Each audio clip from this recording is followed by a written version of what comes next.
I've been married to a serial cheater for 27 years. Does my estranged husband have a claim to my 4 properties?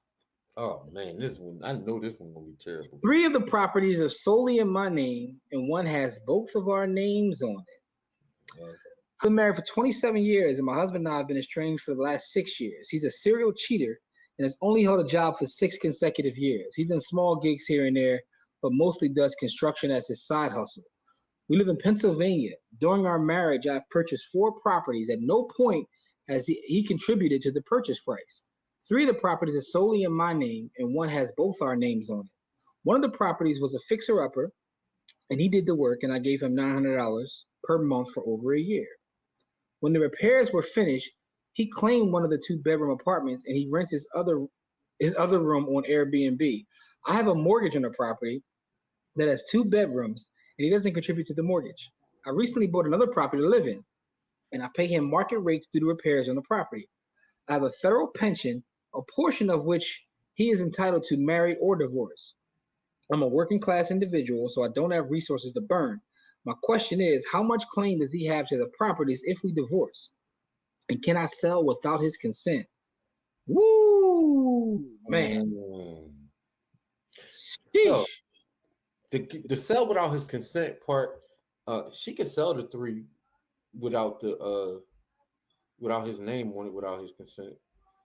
But the one that got together, she asked out on that one. So, but if she sell it, he might be entitled to a portion of the proceeds. Yeah. So she can sell him without his consent because his name not on the deed. But he might be entitled to a portion of those proceeds. I ain't nobody's lawyer, but you know that you might if you sell it and he bought that life and he tried to jam you, you're gonna get jammed. Mm-hmm. Like you might want to sell him while y'all still married, because if you get divorced, Now the thing about Pennsylvania, which is interesting, is that it has like interesting laws because it takes into account the time you're separated and what you've done, and also your financial contribution. Now, this is not legal advice, it's not investment advice, and please seek an attorney. But I just know a little bit about Pennsylvania law in regards to that. But he definitely has a claim. Now, whether or not he can actually follow through and get that, that's something different. But he does have a claim. So, and sounds like he's no dummy, and he knows that, which is why he's taking advantage of her. But you've been married to this dude for 27 years. Like, my thing with that is there were signs of this beforehand. Like, you were ignoring him. You know what I'm saying? Like you was playing, you played yourself hard. Like, what's up with these people? I'm mind my damn business. Hey, listen, man, they give us content, but this is what happens in real life, which is why we like to go through these stories, man. You know what I'm saying? Serial cheater on the deed.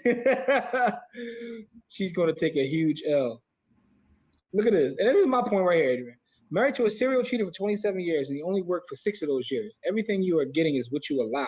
Oof. If she tried to sell, he would have to sign off. Real estate is my business. Now, this is true, right? So it's marital property because it happened after they were married. But Pennsylvania law is a little different because in Pennsylvania, the contributions to the property are taken into account, and also the date of separation. And what Pennsylvania determines it to be the date of separation is when they started living in separate, like domiciles, as they call it in law, which is a dumb word, but that's what it is. So she's in trouble either way. Yeah. It's always weird to me when you're married and your money is separate. Why am I paying my husband to do work? What's ours is ours. That's a red flag in itself. Yeah, that's kind of weird. That's kind of weird. Now, the only way it will make sense is if he had a company and y'all ran into the company because now it's an expense. Yeah, y'all was trying to. Yeah. But it sounds like she was just paying a regular jackleg to do work for her. And a jackleg just happened to be somebody she was married to for 27 years. Yo, man. Yo. He's talking about the quick clean deed. We talked about the quick clean deed a couple weeks ago. We actually got a video that came out this week with that clip on our YouTube channel talking about a quick claim situation. So Jay says, salute to that unemployed, non-mortgage paying guy's pimp game. Now he got to go land. He got land to go with his stable. Yo, man. All right, so now we got dudes actually here defending this dude, man. Don says, man, welcome to being a man in America. Cut that man his check. So Marcus laughed at it. She was a fool and she's screwed. She should have left 26 years ago. She knew he was a cheater a long time ago. Yeah, she called him a serial cheater for 27 years. Yo, that's wild out. Like, why would you? Never mind.